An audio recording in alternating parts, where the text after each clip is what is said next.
موضوع الدرس في إثبات القيامة وأحوال السعداء والأشقياء سورة والنازعات تفسير ابن كثير. الحمد لله رب العالمين والصلاة والسلام على أشرف الأنبياء وسيد المرسلين سيدنا محمد وعلى آله وأصحابه أجمعين.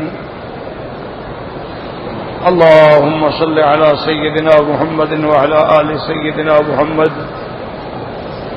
كما صليت على إبراهيم وعلى آل إبراهيم في العالمين إنك حميد مجيد. أعوذ بالله من الشيطان الرجيم. بسم الله الرحمن الرحيم. فإذا جاءت الطامة الكبرى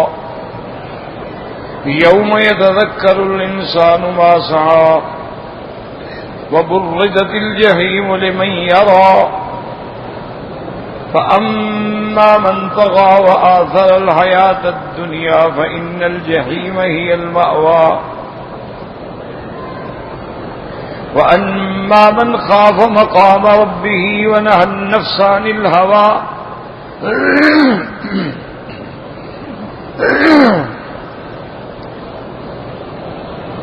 فإن الجنة هي المأوى. يسألونك عن الساعة أيان مرساها فيما أنت من ذكراها إلى ربك منتهاها إنما أنت منذر من يخشاها كأنهم يوم يرونها لم يلبثوا إلا عشية أو ضحاها. اللہ تبارک و تعالی نے کلام مقدس کی ان آیات مبارکہ میں دونوں فریقین کا ذکر کیا ہے. دنیا ہو یا آخرت ہو فریقین ہی ہوں گے. جیسے قرآن پاک نے ارشاد فرمایا ہے کہ قیامت والے دن فریق فی الجنت و فریق فی السعیر، ایک جنتی ہوں گے ایک جہنمی. اسی طرح اللہ پاک نے فرمایا ہے اصحاب الیمین ما اصحاب الیمین، اور اس کے مقابلے پہ اصحاب الشمال ما اصحاب الشمال، داہنے والے اور بائیں والے، داہنے والے مومن اور بائیں والے کا. اصحاب المیمنہ ما اصحاب المیمنہ و اصحاب المشأمہ ما اصحاب المشأمہ، میمنہ والے مومن اور مشأمہ والے کافر. اور اسی طرح دنیا کے اندر بھی فمنہم مؤمن ومنہم کافر. تو یہ یاد رکھیں کہ دو ہی قسمیں ہیں. پھر یہ ہوتا ہے کہ ہر قسم کے آگے اس کے انواع بڑے ہوتے ہیں. باعتبار جنس دو ہیں، مومن کافر، بس. جنتی جہنمی. پھر اس میں کوئی شبہ نہیں ہے کہ مثلا جو مومن ہیں ان کے اندر پھر انبیاء ہیں، صدیقین ہیں، شہداء ہیں، صالحین ہیں، تو مراتب ہیں. اسی طرح پھر ان کے قیامت میں بھی درجات ہیں. اور جو کافر ہیں ان کے اندر بھی پھر درکات ہیں کہ بعض صرف کافر ہیں، بعض کافر بھی ہیں معاند بھی ہیں، بعض کافر بھی ہیں اور سرکشی کی حدود سے نکل جانے والے ہیں، اور بعض کافر ہیں لیکن دعوی ربوبیت کرنے والے ہیں، بعض کافر ہیں جو اس نظام عالم کی اور اس کے موجد کے منکر. تو کافروں میں بھی پھر سینکڑوں قسمیں. لیکن موٹی بات یہی رہے گی قیامت ہو یا دنیا ہو کہ یا مومن یا کافر. تو اب اللہ نے ان آیات میں بھی دونوں کا ایک مختصر الفاظ میں ایسا جامع معنی کامل مکمل نقشہ کھینچا.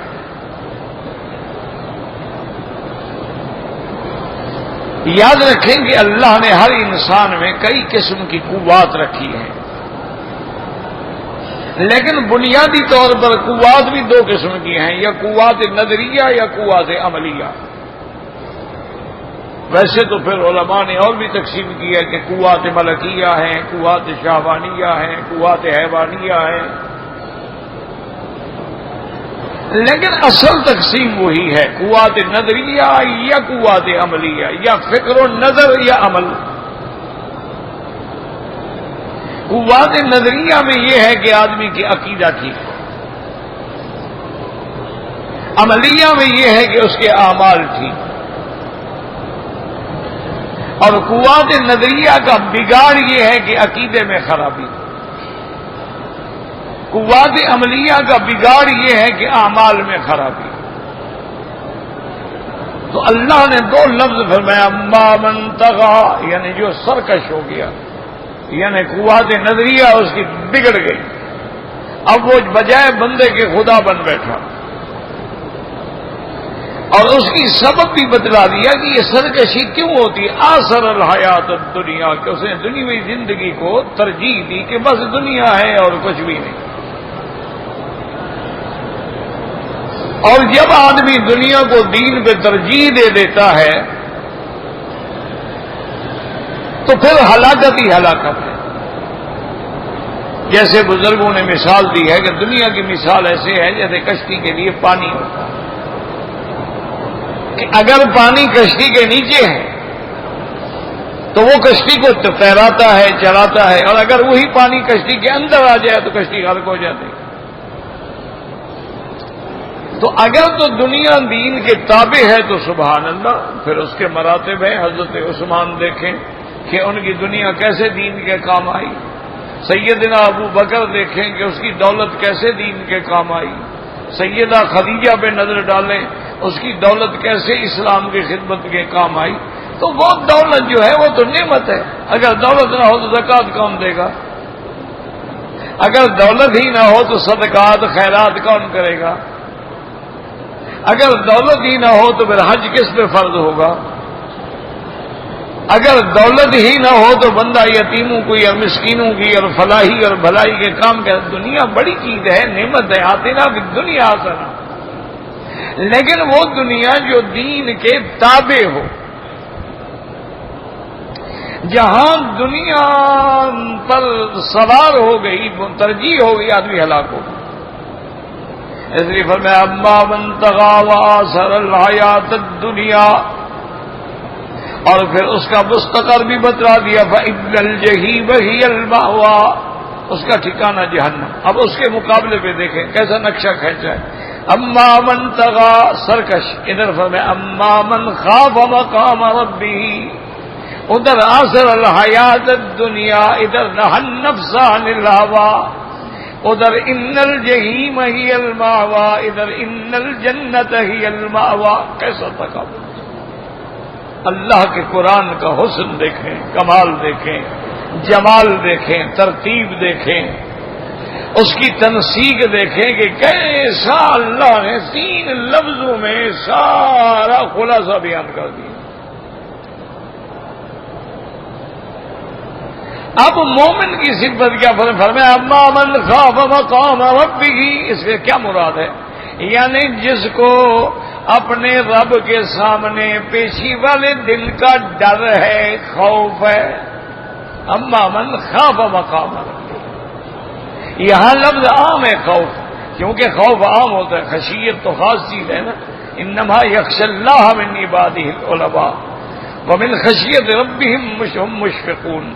لیکن خوف جو ہے چونکہ تو ہر عامی کے لیے بھی یہی حکم ہے، اما من خاف مقام ربہ، جس کو اس دن کا ڈر ہے کہ ہم نے اپنے اللہ کے دربار میں حاضر ہونا ہے، یوم یقوم الناس لرب العالمین،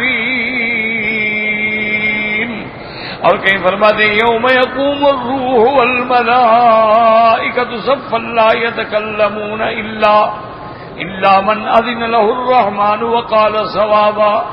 تو وہ دن جو ہے نا جی، اس دن کے ہم نے اللہ کے دربار میں جانا ہے، جس کو اس پیشی کا خوف ہے نا جی، یہی خوف پھر اس کو کیا سکھاتا ہے؟ وَنَهَى النَّفْسَ، اور وہ اپنے نفس کو روکنے والا ہے خواہشات سے کہ ہر خواہش جو دین کے خلاف ہے اس پہ روک بھی نہا. اسی لیے یاد رکھیں ایک لفظ ہے نہا، عقل کو بھی کہتے ہیں نہا.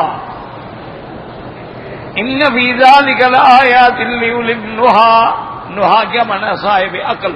کیوں؟ عقل بھی تو روکتی ہے نا بھئی یہ آگ ہے خیال کرو جل جاؤ گے، یہ گڑھا ہے گرو گے تو مر جاؤ گے، یہ سانپ ہے آگے جاؤ گے تو ڈس دے گا. تو عقل روک رہی ہے نا، تو عقل بھی روکنے والی ہے اور یہ بھی اپنے نفس کو روکنے والا ہے، تھامنے والا ہے.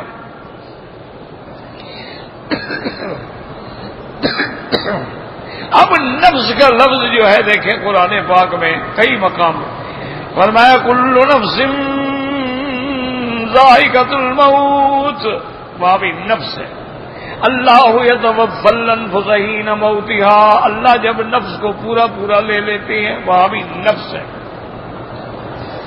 وفی انفسکم افلا تبصرون، وہاں بھی نفس ہے. وَالنَّفْسٍ وَمَا سَوَّاهَا فَأَلْهَمَهَا فُجُورَهَا وَتَقْوَاهَا. تو اسی لیے جو حضرات پڑھنے والے ہیں میرے بھائی، میرے طالب العلم ساتھی، ان کو یہ یاد رکھو کہ اگر قرآن سمجھنا ہے نا اور قرآن کو واقعتاً پڑھنا ہے، اس کا علماء نے طریقہ لکھا ہے کہ جب کوئی آیت پڑھو اس آیت میں جو لفظ ہیں وہ دیکھو اور کس کس جگہ یہ لفظ ہے. اگر آپ نے قرآن سیکھنا ہے نا تو اس کا جو استاذوں نے طریقہ بتایا ہے ہم طالب علموں کے لیے وہ یہ ہے کہ جو قرآن میں مثلا لفظ آ گیا نفس کا، تو اب آپ دیکھیں کہ لفظ نفس قرآن میں کہاں کہاں استعمال ہوا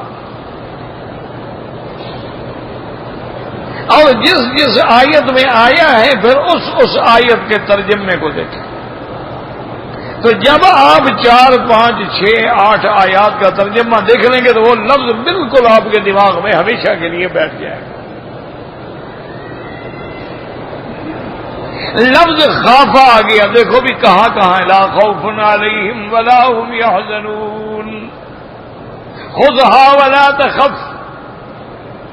اللہ نے فرمایا موسیٰ علیہ السلام لا تخافی ولا تحزنی انی لا یخاف لدی المرسلون. کئی مقام پہ اب دیکھیں کہ لفظ خوف کہاں کہاں استعمال ہوا.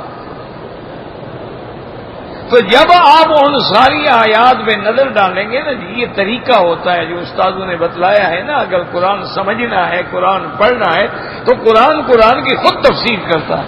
القرآن یفسر بعضہ بعضا، پہلے قرآن اپنی تفسیر خود بیان فرماتی ہے اور اس کے بعد قرآن کی تفسیر جو ہے وہ بالمعصور ہوتی ہے، یعنی قول رسول اللہ صلی اللہ علیہ وسلم. کیونکہ جو حضور تفسیر بیان فرماتے ہیں وہ بھی تو اللہ نے بیان فرمائی ہے نا، اللہ نے سکھلایا ہے نا. اللہ نے فرما دیا میرا مدنی آپ خاموش بیٹھ کے قرآن سنتے رہیں. قرآن کا جمع کرنا، قرآن کا پڑھانا، آپ کے سینے میں محفوظ کرنا، یہ سب میرے ذمے ہے. اور پڑھانے کے بعد ثم ان علینا بیانا، اور پھر اس قرآن پاک کا بیان، تفصیل، تشریح، تفسیر سب میرے ذمے ہے. وہ ہم آپ کو سمجھا دیں گے، ہم آپ کو پڑھا دیں گے. تو وہ بھی اسی لیے آپ دیکھیں نا قرآن پاک میں کسی آیت میں نہیں کہ عشاء کی رکعت 4 نماز کی 4 رکعتیں ہیں، لیکن اللہ نے حضور پاک کو بتلا دیا تو تفسیر خود بخود ہو گئی نماز کی. اللہ تبارک و تعالیٰ کے پیغمبر کو اللہ نے ایسے صرف بتلا نہیں دیا، عملاً بھی سکھلا دیا کہ جبریل علیہ السلام آئے، اما برسول اللہ، جبریل امام بنے اور انہوں نے 5 نمازیں اول وقت میں پڑھائی، 5 نمازیں آخر وقت میں پڑھائی، تعلیم اوقات بھی دے دی اور تعلیم رکعات بھی دے دی. تو اب جبریل امام بنے، حضور پیچھے کھڑے ہیں. اسی سے علماء نے مسئلہ نکالا ہے کہ تعلیم الاکابر یعنی الاصاغر، کبھی بڑا بھی چھوٹے سے پڑھ سکتا ہے کیونکہ شان تو محمد مصطفیٰ کی زیادہ ہے، لیکن سکھانے والا جبریل ہے. تو کبھی انسان بڑا جو ہے وہ چھوٹے سے بھی علم حاصل کر دے، ورنہ کہاں جبریل اور کہاں محمد مصطفیٰ. صلی اللہ علیہ وعلی آلہ وصحبہ وسلم تسلیما کثیرا کثیرا۔ اب یاد رکھیں کہ بعض مقامات پہ لفظ روح آتا ہے، یسألونک عن الروح قل الروح من امر ربی۔ اللہ تبارک و تعالی نے فرمایا آپ سے روح کے بارے میں سوال کیا جاتا ہے تو آپ بتلا دیں ان کو کہ روح میرے رب کا امر ہے، اس کی حقیقت ہم بیان نہیں کر سکتے۔ تو روح کا بھی لفظ یوم یقوم الروح، اور اللہ نے قرآن کو بھی فرمایا وَأَوْحَيْنَا إِلَيْكَ رُوحًا مِّنْ أَمْرِنَا۔ تو جب یہ ساری آیات پہ نظر ڈالیں گے نا تو مسئلہ بالکل ایسے پھر دماغ میں جم جائے گا کہ کبھی بھولے گا نہیں۔ جیسے طالب العلم میرے بھائی جو قرآن یاد کر رہے ہیں نا، ان کے لیے بھی اساتذہ نے ایک نسخہ بتلایا ہے، اس پہ عمل کرو تو قیامت تک انشاءاللہ پھر قرآن بھولے گا بھی نہیں اور کبھی دوڑ کرنے کی بھی ضرورت نہیں ہو۔ وہ کہتے ہیں کہ اس کا طریقہ یہ ہے کہ جو حافظ بچے ہیں نا، روزانہ 2 رکعت نماز نفل کی نیت کر کے کھڑے ہوں اور ایک ایک رکعت میں ایک ایک رکوع قرآن پڑھیں، لیکن پڑھیں ترتیل کے ساتھ۔ ایک تو ہوتے ہیں تیز تیز پڑھنا حدر، ایک ہے ترتیل جیسے امام صاحبان پڑھتے ہیں، اس طرح وہ پڑھیں۔ تو انہوں نے فرمایا کہ ایک رکوع کو 3 دفعہ پڑھ لے قیامت تک قرآن نہیں بھولے گا۔ یہی وجہ ہے نا، دیکھیں نا اللہ کی ان پہ کتنے رحمت آتی ہے، جو بھی امام صاحب آتے جہاں سے دل کرتا ہے پڑھنا شروع کر دیتے۔ اچھا دیکھتے ہیں کہ بھئی بارش کی دعا ہو رہی ہے، وہ آپ بارش والی آیات شروع فرما دیتے ہیں۔ کوئی حادثہ ہوتا ہے تو زلازل اور حوادث والی آیات پڑھنا شروع فرما دیتے ہیں۔ کیوں؟ سارا قرآن الحمدللہ ان کو ایسا ضبط ہے کہ نیند سے بھی اٹھائیں تو پڑھ سکتے ہیں، اور اس کا آسان طریقہ یہ ہے، یہ نہیں ہے کہ ساری رات منتریں پڑھی جا رہی ہیں اور مرے ہمارے ہاں میں تو خود حیران ہوتا ہوں، اور میں اپنے قاری صاحبان سے کبھی کبھی ناراض بھی ہوتا ہوں کہ یار ہمارے ملک میں پاکستان، ہندوستان، بنگلہ دیش میں کیا عذاب آیا ہوا ہے کہ طالب العلم جو قرآن پڑھنے والے ہیں ان کو تہجد کے وقت سے جگاتے ہیں، تہجد کے وقت سے پڑھنا شروع کریں گے فجر کی نماز تک، پھر اس کے بعد جناب نماز کے بعد جو ہے ان کو تھوڑا سا ٹائم ملے گا کہ وہ ناشتہ واشتہ چائے وائے سوکھی روٹی شوٹی جو ہے کھا لیں، اس کے بعد جناب پھر قرآن کی تعلیم شروع ہو گئی، پھر پڑھائیں گے ظہر تک، ظہر کے بعد وہ کھانا کھائیں گے، تھوڑا سا آرام کریں گے، پھر پڑھائیں گے عصر کے بعد سے لے کر عشاء تک، اور پھر بھی 7 سال میں قرآن حفظ نہیں ہوتا۔ طالب العلم پڑھ رہے ہیں ٹکرے، اچھا مار کے طلباء کا چمڑی ادھیڑ لیتے۔ حافظ قرآن کے بعد بچے کو بھیجو نا جی، صبح کبھی وہ باپ کے پیچھے چھپتا ہے، کبھی ماں کے پیچھے چھپتا ہے، ایسے کانپ رہا ہوتا ہے جیسے جلاد کے پاس جا رہا، اور اس کو انگریزی سکول میں بھیجا ہو جناب، ٹھیک ٹھاک غسل کرتا ہے، میک اپ سنگار کرتا ہے، بال شال بناتا ہے، اپنا وردی پہنتا ہے اور بستہ اپنے پیچھے ڈال کے اپنے والدین کو ٹاٹا کرتا ہے اور خوش ہو کے جا رہا ہوتا ہے۔ اس کو پتہ ہے آگے ہم جائیں گے، ہمیں کھلائیں گے، گیم کھلائیں گے، ہم وہاں جائیں گے، گپے شپے لگائیں گے، دوست احباب ملیں گے، اور استاد کبھی ہمیں تھپڑ بھی نہیں مارے گا، کبھی ہمیں انگلی بھی نہیں لگائے گا، انگلی لگائے تو انگلی کاٹ دیں گے۔ تو یہ کیا وجہ ہے؟ اچھا یہاں آپ جائیں حرم شریف میں، حرم کی دوسری منزل پر الحمدللہ تحفیظ القرآن کے حلقات ہیں، یعنی جو بچے قرآن یاد کر رہے ہیں۔ اسی طرح سارے ملک میں تحفیظ القرآن کے مدارس ہیں۔ تعلیم کا وقت کیا ہے؟ عصر کی نماز سے لے کر عشاء تک۔ عصر کی نماز کے بعد شروع کرتے ہیں پڑھنا، اچھا پھر درمیان میں مغرب کی اذان آ گئی، چھٹی، مغرب کی نماز ہو گئی، چھٹی، نماز کے بعد پھر شروع کریں گے، عشاء کی اذان آ جائے گی، پھر چھٹی۔ دیانت سے مجھے بتائیں کہ 4 گھنٹے بنتے ہیں، 2 سال میں بچے حافظ ہو جاتے ہیں، منزلیں بھی ضبط ہیں، ان کو قرآن بھی صحیح پڑھتے ہیں، حروف کی ادائیگی بھی صحیح ہے، کوئی استاد مارتا بھی نہیں ہے۔ تو آخر اس کی وجہ کیا ہے؟ اس لیے یاد رکھیں اپنے مدارس میں جو استاد ہیں نا جی، تو ایک دفعہ بڑا لطیفہ ہوا تھا، قاری طاہر صاحب تھے، اللہ ان کی قبر پہ کروڑوں رحمتیں فرمائے. انہوں نے ایک طالب کو مارا، وہاں قرآن یاد کر رہا تھا، تو قاری صاحب بڑے غصے والے ہوتے تھے، انہوں نے مارا تو اس بیچارے کی بازو ٹوٹ گیا. تو اس وقت مدرسے میں حضرت مفتی محمود رحمت اللہ علیہ ہوتے تھے، تو ان کو شکایت ملی تو انہوں نے لکھا کہ بھی سختی سے استاد کی اتنے دن کی تنخواہ جو ہے کاٹ لی جائے. جب وہ حکم پہنچا قاری صاحب کو، قاری طاہر صاحب بھی بہت بڑے عالم تھے، صرف قاری نہیں تھے، عالم بھی بڑے تھے. یعنی حضرت مفتی صاحب کی وفات کے بعد ان کے سبق بھی پڑھاتے رہے ہیں مدرسے میں، بہت بڑے عالم بھی تھے. اور قاری اتنی تھے ماشاء اللہ، اور اللہ نے حافظہ ایسا دیا، وہ فرماتے تھے کہ آج سے 3 سال پہلے تراویح میں جو فلاں امام سے ایک لفظ غلط ہوا تھا وہ بھی مجھے یاد ہے. تو انہوں نے جناب باقاعدہ خط کا جواب لکھا کہ حضرت میری تنخواہ کاٹی گئی ہے، اس میں میرا کیا قصور ہے؟ اگر جلاد کسی کو کوڑے مارتا ہے اور کوڑا غلطی سے لگ جائے، چاہے وہ بندہ مر جائے، تو اس پر تو کوئی سزا نہیں ہوتی. میں نے کون سا اس کو ہاتھ توڑنے کے لیے مارا ہے کہ میری سزا ہو گئی کہ تنخواہ کاٹ دی جائے؟ تو حضرت مفتی صاحب نے چیز لکھا کہ جلاد مامور ہوتا ہے، شریف آدمی. جلاد کو قاضی حکم دیتا ہے کہ اس کو 100 کوڑا مارو، وہ تو مامور ہے. تمہیں کس نے حکم دیا ہے کہ بچے کو مارو؟ تو بہرحال یاد رکھو کہ بچوں پر یہ مارنے والا ظلم بند کر دو، اس کی نفسیات کا جائزہ لو، بچے کو دوست بناؤ، سمجھو یہ پڑھنا چاہتا ہے، اس کا قرآن کی طرف رغبت بھی ہے کہ نہیں. یہ تھوڑا ہے کہ ہر بندہ حافظ بن جائے گا. ایک آدمی کے 4 بیٹے نہیں، چاروں کو میں نے حافظ بنانا ہے، چاہے مار مار کے دمبا بنا دے ان کو. اگر اس کی نفسیات کا تقاضا بنتا ہے پھر اس کو پڑھاؤ. اور بچوں کو قرآن پڑھنے کے لیے پرائمری پڑھانے کے بعد مدرسے میں بھیجو. آپ جو 4 سال کا بچہ بھیج دیتے ہیں، استاد اس کو پیشاب کروائے، پخانہ صاف کرائے یا قرآن پڑھائے،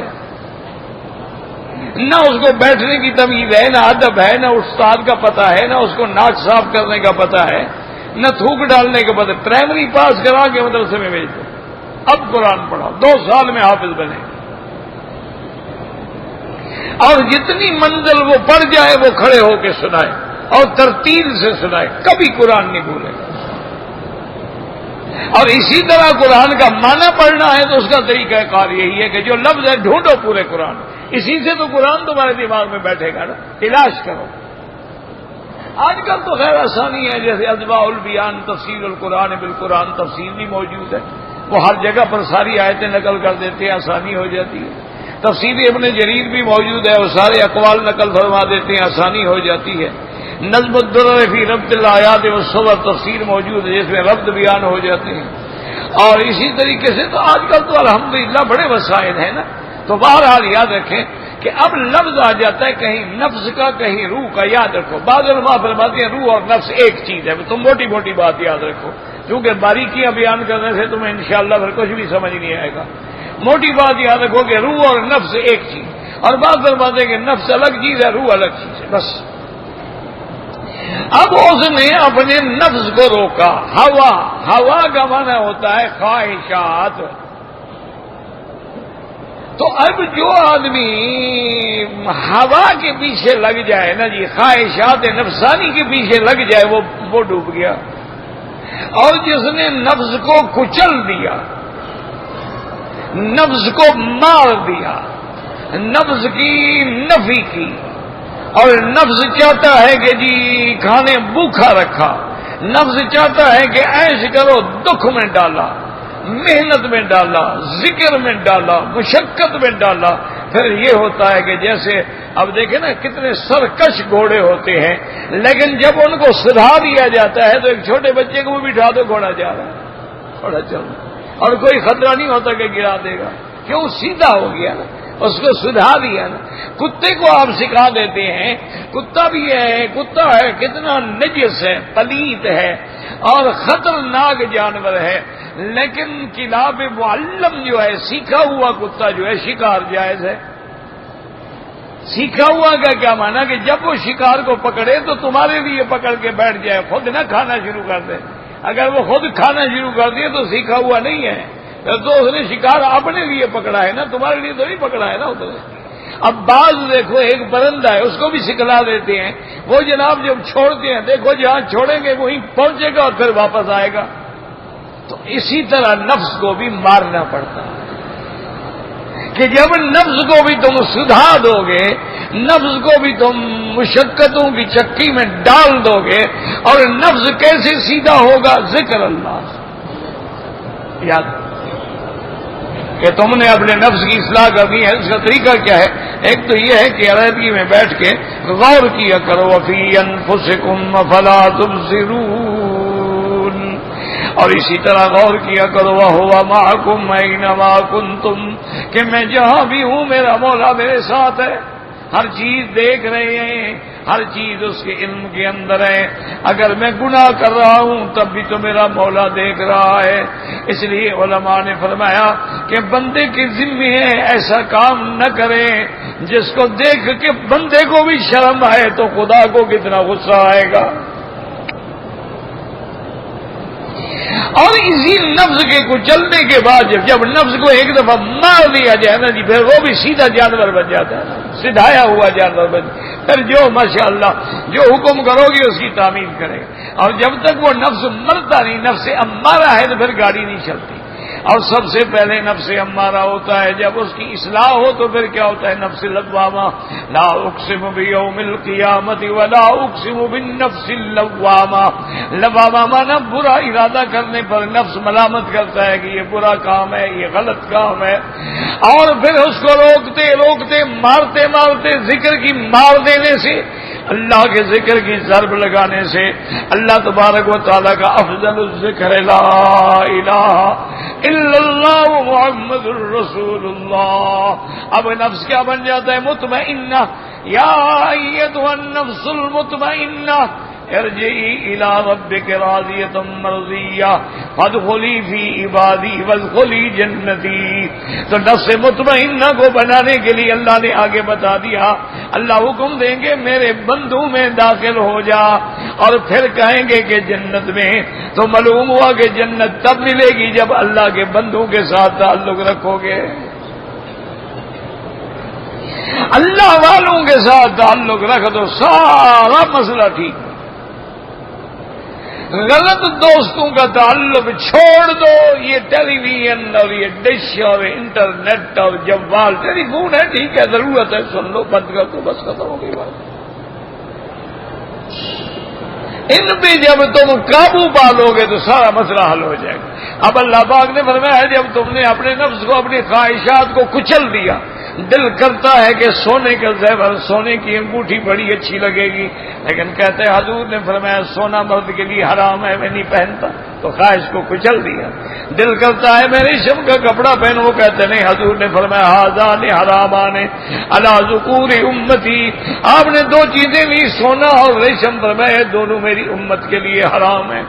دل کرتا ہے کہ میں بھی شراب کا پیک لے لوں، سرور آ جائے گا، میں ساری تکلیفیں بھول جاؤں گا۔ وہ کہتے ہیں انما الخمر والمیسر والازلام، یہ ساری چیزیں جو ہے نجس ہیں، رجس ہیں، عمل شیطان ہیں، تو اس کے قریب نہیں جاتا ہے۔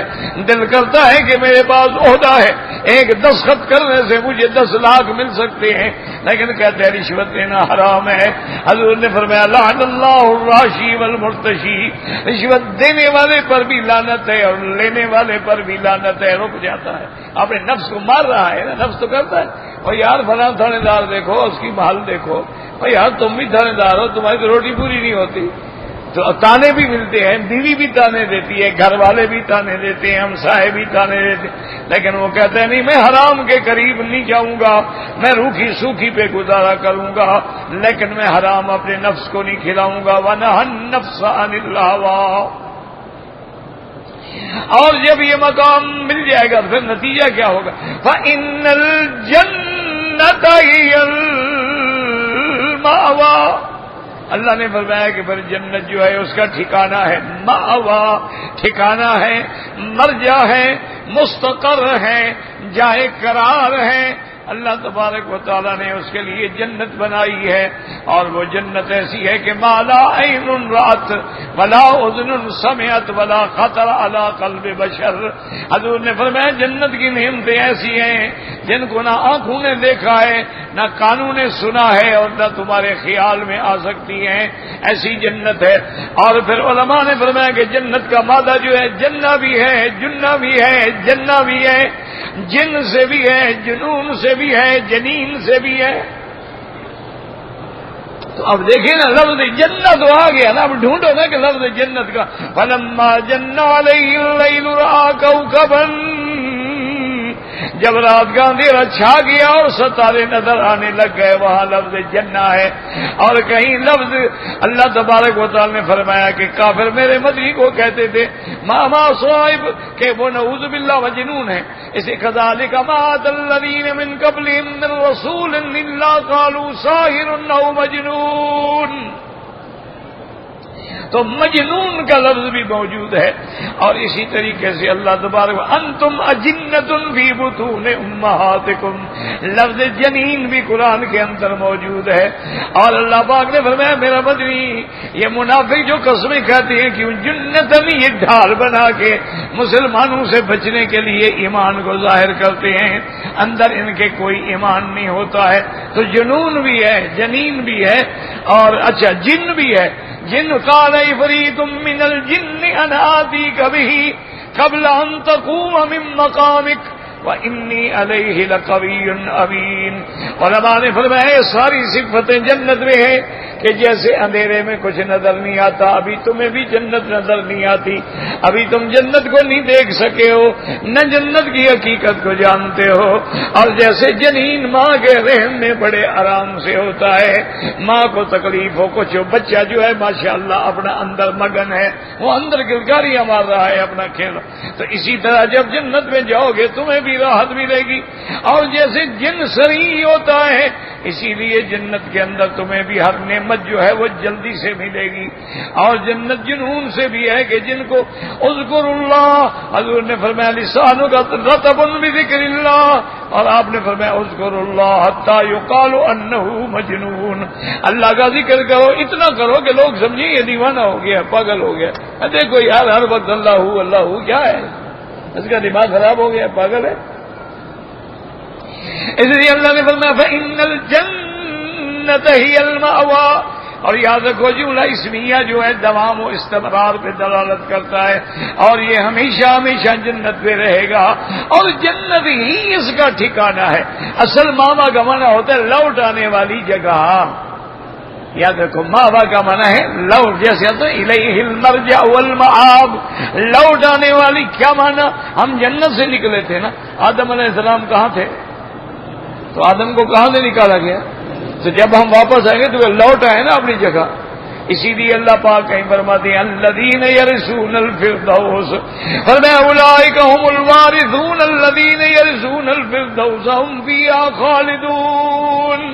یہ جنت کے وارث کیا معنی؟ باپ کی جائیداد ہے نا، تو باپ کی جائیداد کی اولاد ہی وارث بنتی ہے، لیکن یاد رکھو اولاد حلالی وارث بنتی ہے، حرامی تو نہیں بنتی۔ تم بھی اور آدم کی اولاد حلالی بنو گے تو وارث بنو گے، اگر اولاد ہی حرامی ہو، کافر ہو، تو وہ کیسے وارث بنے گا؟ لا یرث المسلم والکافر، مسلمان کافر کا وارث نہیں ہے اور کافر مسلمان کا وارث نہیں ہے۔ مسلمان وارث تب بنے گا جب تم حضرت آدم علیہ السلام کے صحیح معنی میں اولاد بنو گے۔ اس لیے فرماتے ہیں فإن الجنة هي المأوى۔ اب آگے سوال پیدا ہوتا ہے یسألونک عن الساعة أیان مرساها فیما انت من ذکراها۔ اللہ پاک نے فرمایا میرا مدنی آپ سے پوچھتی ہیں، سوال کرتی ہیں، یسألونک عن الساعة، ساعة مانے وہ قیامت، ان الساعة لآتیۃ لا ریب فیہا ان اللہ عنده علم الساعة وینزل الغیث ویعلم ما فی الارحام وما تدری نفس ماذا تکسب غدا۔ تو اس کا نام الساعة بھی ہے، القیامہ بھی ہے، سارے اسماء ہیں۔ فرمایا یسألونک عن الساعة، قیامت کے بارے میں پوچھتے ایان مرساہا، کون سی گھڑی ہے جس دن قیامت ہوگی؟ یاد رکھو اللہ نے فرمایا فیما انت من ذکراہا، میرا مدنی آپ کس خیال میں پڑے ہوئے ہیں؟ ان کو ان باتوں کے جواب دینے کی کیا ضرورت ہے؟ ضرورت ہی نہیں، آپ کس سوچ میں پڑے ہوئے ہیں؟ ان اللہ عنده علم الساعہ، اور جیسے حضور نے فرمایا خمس لا يعلمهن الا اللہ، 5 چیزیں ہیں جن کا علم اللہ کے سوا کسی کو نہیں ہے۔ اللہ نے کسی نبی، کسی ولی، کسی ملک کو بھی علم عطا نہیں فرمایا ہے۔ 5 چیزیں کون سی؟ ان اللہ عنده علم الساعة وينزل الغيث ويعلم ما في الارحام وما تدري نفس ماذا تكسب غدا وما تدري نفس بأي أرض تموت يسألونك عن الساعة أيان مرساها فيما أنت من ذكراها في أي شيء أنت من ذكراها۔ یہ اختصار فیما، لما، بما، کتنا عجیب جملے ہیں۔ فیما انت، یا میرے مدنی آپ کو اس کی یاد کرنے کی اور ان سوالات کے سننے کی، جواب دینے کی ضرورت ہی کیا؟ آپ کس فکر میں پڑے ہوئے ہیں کہ اس کا جواب دیں ان کو؟ الی ربک منتہاہا، اس کا علم صرف اللہ کو ہے۔ قیامت کا علم جو ہے اللہ کے سوا کوئی نہیں جانتا ہے۔ الی ربک منتہاہا، سب علم اللہ ہی پر انتہا ہے، وہ جانتے ہیں قیامت کب ہوگی۔ قیامت برحق ہے لیکن کب ہوگی اللہ کے سوا کوئی نہیں جانتا۔ یاد رکھو۔ اور آگے اللہ نے کتنا پیارا جملہ، انما انت منذر، انما حسر ہے میرا مدنی، آپ تو ڈرانے والے ہیں، آپ تو نذیر ہیں نا۔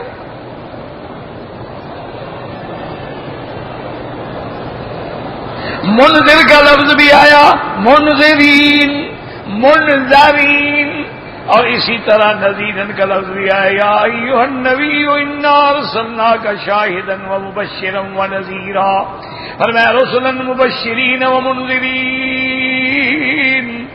یہاں بھی فرمایا انما انت منذر، میرا مدنی ماد آپ تو ڈرانے والے ہیں، اللہ کے عذاب سے ڈرانے والے، لیکن کس کو؟ من یخشاہ، اس کو جو اللہ کے عذاب سے ڈرنے والا ہے۔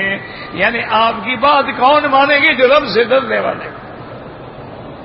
حضور تو سب کو ڈرایا نا، وَأَنذِرْ عَشِيرَتَكَ الْأَقْرَبِينَ، اور کہیں فرمایا یا ایھا المدثر قم فانذر وربک فکبر، لیکن ہدایت ان کو ملے گی جو ڈرنے والے ہیں۔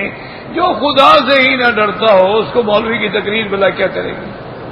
جو اذان سنتا ہے، ایمان سے کہے اذان سنتا ہے، تکبیر سنتا ہے، امام کی قرات کی آواز سنتا ہے، حرم کے باہر کھڑا ہے، نماز نہیں پڑھتا، تو جس کو اللہ کا ڈر ہی نہ ہو اس کو مولوی کی تقریر کیا کرے گی؟ تقریر بھی تب اثر کرتی ہے نا جب برتن سیدھا ہو۔ اگر برتن ہی اوندا کر دو تو پانی کیا جائے گا؟ اگر تم سمجھنا ہی نہیں چاہتے، تم ہدایت لینا ہی نہیں چاہتے، تو پھر زبردستی تو نہیں ہے۔ انما انت منذر من یخشاہا، اور آگے دیکھیں 2 لفظ پھر بھی، کأنہم یوم یرونہا لم یلبسوا الا عشیۃ او ضحاہا، میرا مدنی اب یہ دنیا پہ اکڑنے والے، آثر الحیات الدنیا، اور دنیا میں سرکشی کرنے والی، اما من طغی، جب قیامت آئیں گی تو کہیں گے ہائے ہم نے تو دنیا میں بس اتنا ہی وقت گزارا ہے۔ عشیۃ او ضحاہا، یاد رکھیں عشیہ کا معنی ہوتا ہے یعنی ظہر سے لے کر شام، اور ضحا کا معنی ہوتا ہے فجر سے لے کر دوپہر تک کا وقت جو ہے۔ وہ کہیں گے ہائے ہم نے تو یار اتنا ہی دنیا میں وقت گزارا، پتہ نہیں لگا دنیا ختم ہی ہو گئی، ہزاروں سال بیت گئے۔ یہ جو آج نخرے کر رہے ہیں نا، دنیا میں اکڑ رہے ہیں، جب قیامت آ جائے گی تو ان کو ایسے لگے گا گویا یہ دنیا میں اتنی دیر رہے، کأنہم یوم یرونہا لم یلبسوا الا عشیۃ او ضحاہا۔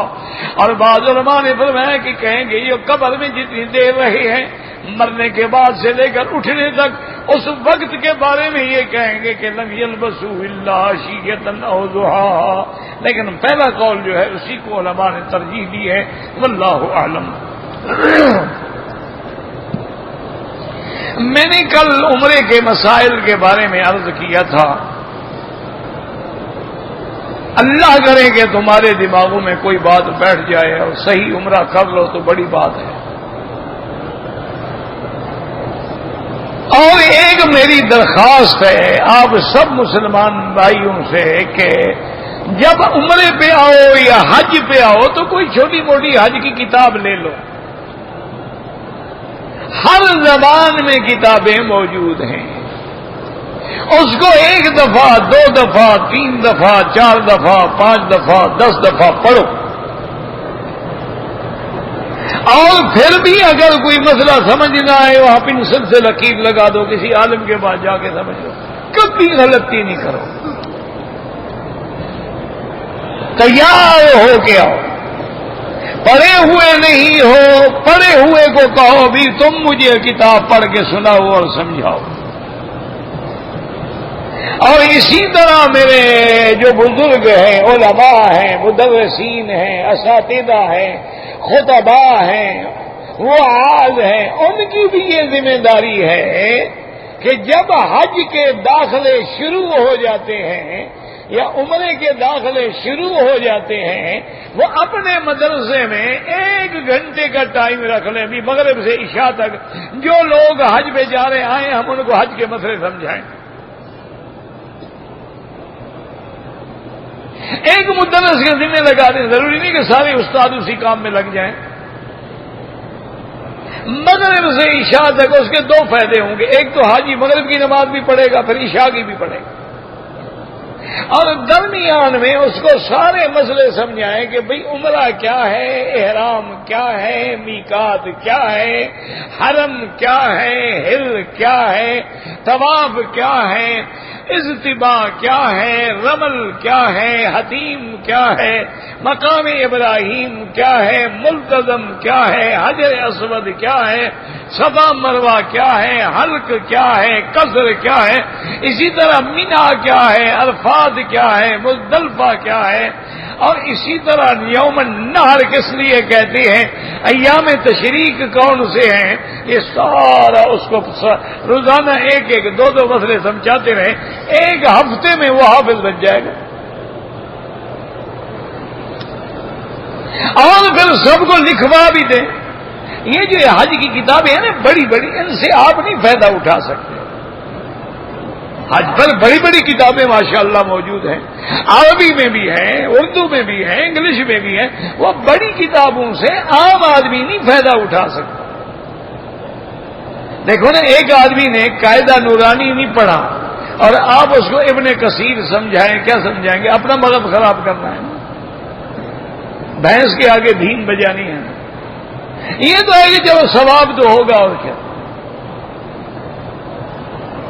وہ ہمارے مدرسوں میں مثال ہوتی ہے کہ جب نیا سال شروع ہوتا ہے نا تو استاد پڑھانا شروع کرتا ہے بخاری شریف، ترمذی شریف یا مشکات شریف، تو کہتے ہیں جی استاد کا بھی فائدہ ہوتا ہے، شاگرد کا بھی فائدہ ہوتا ہے۔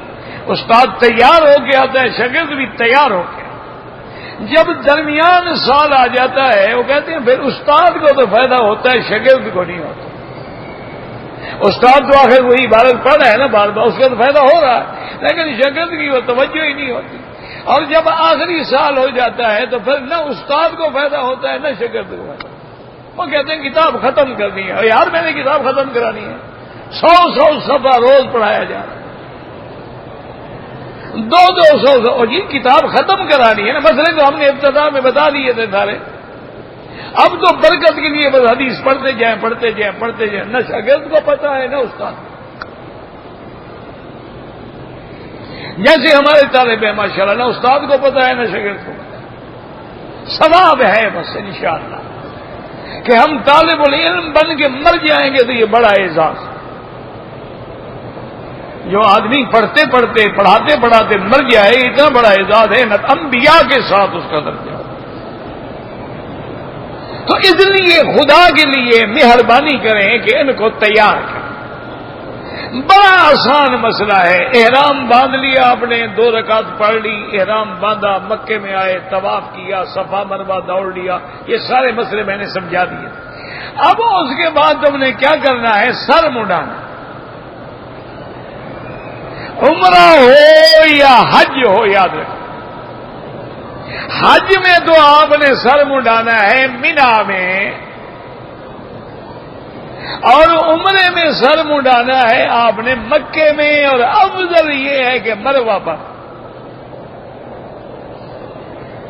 بہت سارے میرے پڑھے لکھے بھائی، پڑھے لکھے سمجھدار انجینئر ہیں، ڈاکٹر ہیں، آگے عمرہ کرتے ہیں جدے میں رہنے والے یا طائف میں رہنے والے یا بحرہ میں رہنے والے یا جموم میں رہنے والے آتے ہیں، آگے عمرہ کرتے ہیں، عمرہ کر کے پھر جدہ چلے جاتے ہیں، جی کٹنگ ہم وہاں کرائیں گے، ان کا نائی وہاں ہے نا، سالون وہاں ہے، اور یار یہاں تو کوئی ملے گا نہیں، اگر ملے گا تو اناڑی ہوگا، اس کو کیا پتا بال کیسے بنائے جاتے ہیں، ہمارے بال خراب ہو جائیں گے نا۔ اس کو عمرے سے زیادہ بالوں کا فکر ہے کہ میرے بالوں کی کٹنگ نہ بگڑ جائے۔ یاد رکھو کہ عمرے کے سارے احکام حرم میں ہوں گے، طواف بھی حرم میں، 2 رکعت بھی حرم میں، صفا مروہ بھی حرم میں، حلق اور قصر بھی حرم میں۔ اگر حرم کے باہر نکل کر کل حلق کروائیں گے یا قصر کرائیں گے دم پڑ جائے گا۔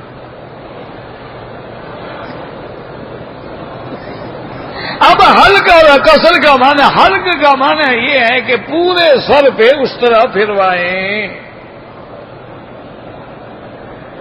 اور اسی میں یہ مسئلہ بھی سمجھ لیں، ہمارے بعض بھائی خاص طور پہ میرے پٹھان بھائی جو ہے نا، وہ ماشاءاللہ بڑا عجیب کرتے ہیں، اصل میں وہ بڑے سخت حنفی ہوتے ہیں، حنفی ہے لیکن سخت، چھوٹے موٹے حنفی نہیں وہ کیا کرتے ہیں، عمرہ کریں گے نا جی تو آئے نا بھی چوتھا حصہ بال کٹواؤ، وہ چوتھے حصے کو اس طرح پھرواتے ہیں۔ ایک عمرہ ہو گیا، دوسرا عمرہ کریں گے پھر چوتھے حصے کو اس طرح، 2 ہو گئے پھر تیسرا کریں گے تو چوتھے حصے کو، پھر 5واں چوتھا کریں گے تو اگلے حصے کو بناتے ہیں۔ 4 عمرے ہو گئے، سر بھی کٹ گئے، ایک سر میں ہم نے 4 عمرہ کیا۔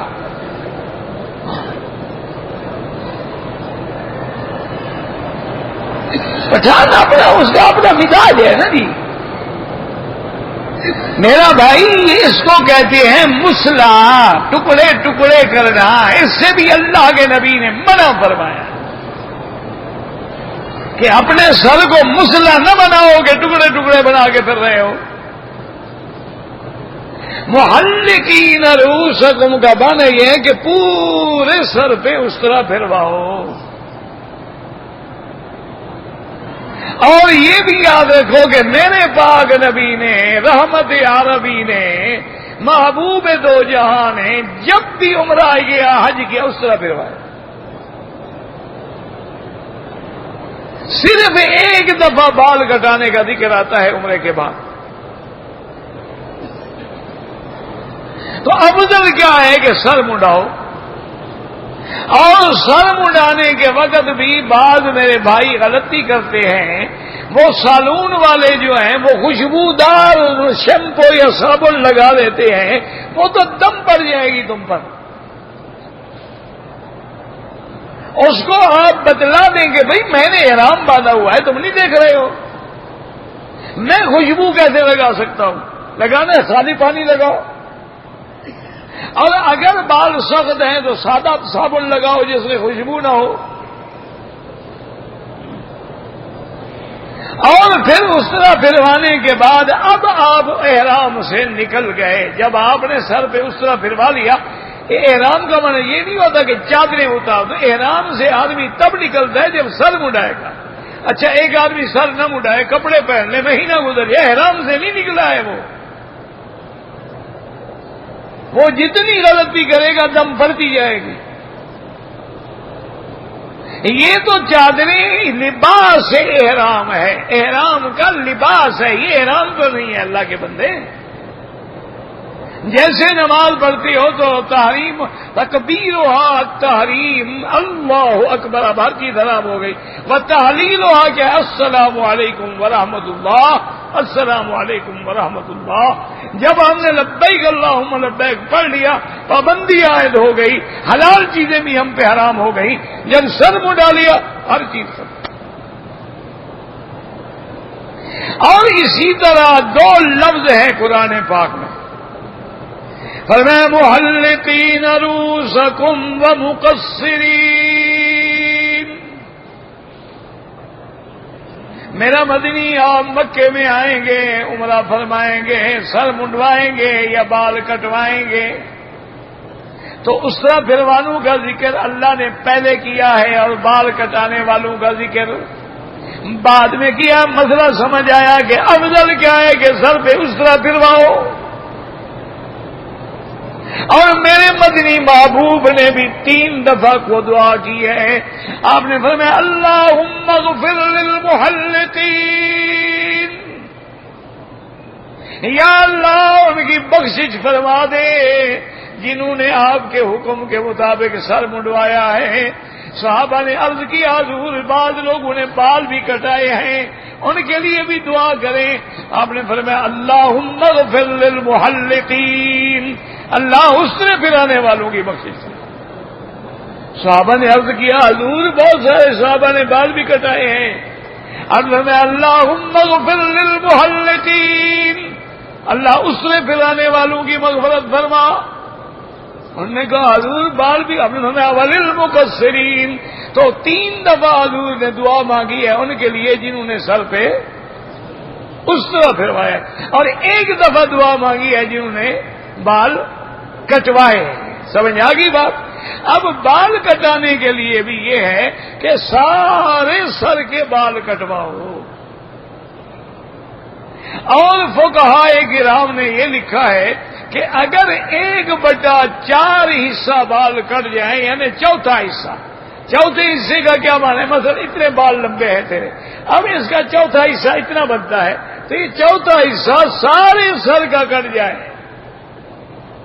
یہ جو میرے بعض بھائی ادھر سے 2-3 بال کاٹ لیتے ہیں، کبھی ادھر سے کاٹ لیتے ہیں، کبھی ادھر سے کاٹ لیتے ہیں، تو یہ ائمہ ثلاثہ رحمت اللہ علیہم کے نزدیک تو دم پڑ جاتی ہے۔ صرف امام شافعی رحمت اللہ علیہ فرماتے ہیں کہ چاہے وہ 3 بال حلقن کسرن نطفن حرکن، کہ چاہے 3 بالوں کو جلا دے یا توڑ دے یا کاٹ لے تو احرام سے نکل جائے گا، دم نہیں پڑے گا۔ لیکن امام شافعی کے نزدیک بھی افضل کیا ہے کہ سارے بال کٹوائے۔ وہ تو ایک مسئلہ بیان فرما رہے ہیں بھی دم نہیں پڑے گی، بچ جائے گا، کہ مقصرین میں تو آ گیا ہے نا، چاہے تھوڑے کٹوائے تو ہیں نا اس نے۔